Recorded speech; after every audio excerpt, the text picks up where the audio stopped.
और औरत आदम और हव्वा एक सुंदर बाग में रहते थे जो परमेश्वर ने उनके लिए बनाया था।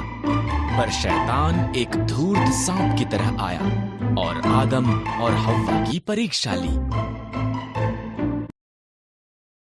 क्या परमेश्वर ने तुमको सही में कहा, इन पेड़ों के फलों को मत खाओ? सांप ने हव्वा से पूछा। केवल बीज वाले पेड़ से, हव्वा ने जवाब दिया। अगर हम इससे फल खाएं तो हम मर जाएंगे। तुम नहीं मरोगे, सांप ने कहा। यहां पर एक कारण है कि क्यों परमेश्वर नहीं चाहते कि तुम इस पेड़ से खाओ। अगर तुम खाओगे तो तुम उसके जैसे बन जाओगे। जो वो जानता है तुम भी जानोगे। हव्वा ने फल खा लिया। उसने कुछ आदम को भी दिया जो उसके साथ था। उसने भी इसे खाया और एकदम से उन्होंने वो जाना जो उन्होंने पहले कभी नहीं जाना था। एक बात जो वो जानते थे वो ये कि वो नंगे थे। उन्होंने अपने आप को ढकने के लिए पत्तों को जोड़ जोड़ कर सिल लिया। उन्होंने पहले कभी भी डर और शर्म को महसूस नहीं किया था, इसलिए वो जानते थे कि कुछ गलत हुआ है। आदम, हव्वा, परमेश्वर ने आवाज दी। हम छिप रहे हैं, आदम ने कहा। हम नंगे हैं। तुम इसलिए ये जानते हो क्योंकि तुमने उस पेड़ से खा लिया है। परमेश्वर ने गहरी सांस ली। तब आदम ने हव्वा को दोष दिया और हव्वा ने सांप को दोष दिया। परमेश्वर ने कहा, सांप, तू पेट के बल चलेगा। एक स्त्री का पुत्र तुझे हराएगा। हव्वा, संतान पैदा करना कठिन होगा। आदम, अन्न उगाना मुश्किल होगा। तब परमेश्वर ने आदम और हव्वा के लिए कपड़े बनाए और उन्हें बाग से बाहर भेज दिया। उसने एक ज्वालामय तलवार के साथ एक स्वर्गदूत को वहां पर रखा ताकि वो वापस ना आ सके।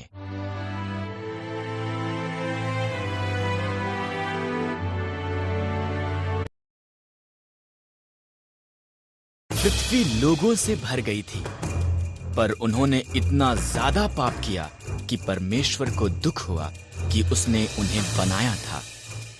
उसने पृथ्वी पर से हर एक को मिटाने के लिए एक जल प्रलय भेजने का निर्णय किया।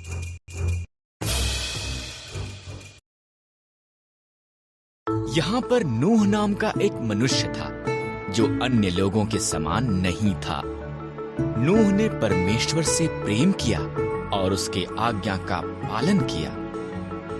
परमेश्वर ने नूह और उसके परिवार को जल प्रलय से बचाने का निर्णय किया। परमेश्वर ने नूह को जल प्रलय के बारे में सावधान किया। उसने उसे एक नीची छत, 3 कोठरियों, एक खिड़की और एक द्वार के साथ एक विशाल जहाज बनाने को कहा। आज्ञाकारिता में नूह ने इसका निर्माण किया।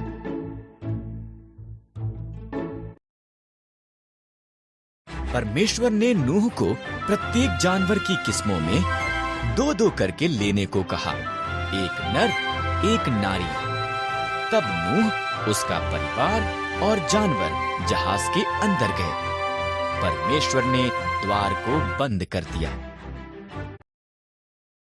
40 दिन और 40 रात तक बारिश आती रही।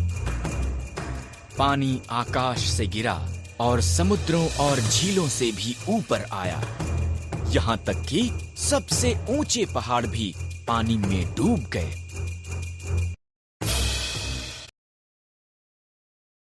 इन सब के दौरान नूह, उसका परिवार और सभी जानवर बाढ़ के जल के ऊपर तैरते जहाज में सुरक्षित थे। परमेश्वर एक पल के लिए भी नूह को भूला नहीं था। परमेश्वर ने हवा चलाई, पानी सूखने लगा, जहाज अरारात पहाड़ पर ठहर गया। नूह ने एक कबूतरी को भेजा। जब वो वापस नहीं आई तो वो जान गया कि अब सब सुरक्षित थे। जब पृथ्वी सूख गई, परमेश्वर ने उन्हें बाहर आने के लिए कहा। उसने आकाश में एक इंद्रधनुष को वादे के रूप में रखकर कहा कि वो कभी भी पूरी पृथ्वी को जल प्रलय द्वारा दोबारा नाश नहीं करेगा।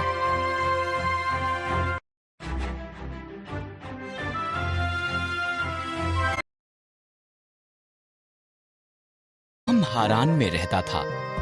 अब्राहम, परमेश्वर ने कहा, मैं चाहता हूं कि तू हारान को छोड़े और किसी और देश में जाए। परमेश्वर ने अब्राहम को ये नहीं बताया कि हारान कहां पर था। मुझ पर भरोसा कर, परमेश्वर ने कहा। ये कर, परमेश्वर ने कहा, और तेरी संतान एक बड़ी जाति बन जाएगी। कैसे? अब्राहम को आश्चर्य हुआ। उसकी पत्नी सारा बच्चे पैदा करने के लिए बहुत बूढ़ी थी। मुझ पर भरोसा कर, परमेश्वर ने कहा। जहां मैं कहता हूं वहां जा, परमेश्वर ने कहा, और तेरी संतान जितने आकाश में तारे हैं उससे ज्यादा होगी। वो पूरे संसार के लिए आशीष होंगे। मुझ पर भरोसा कर।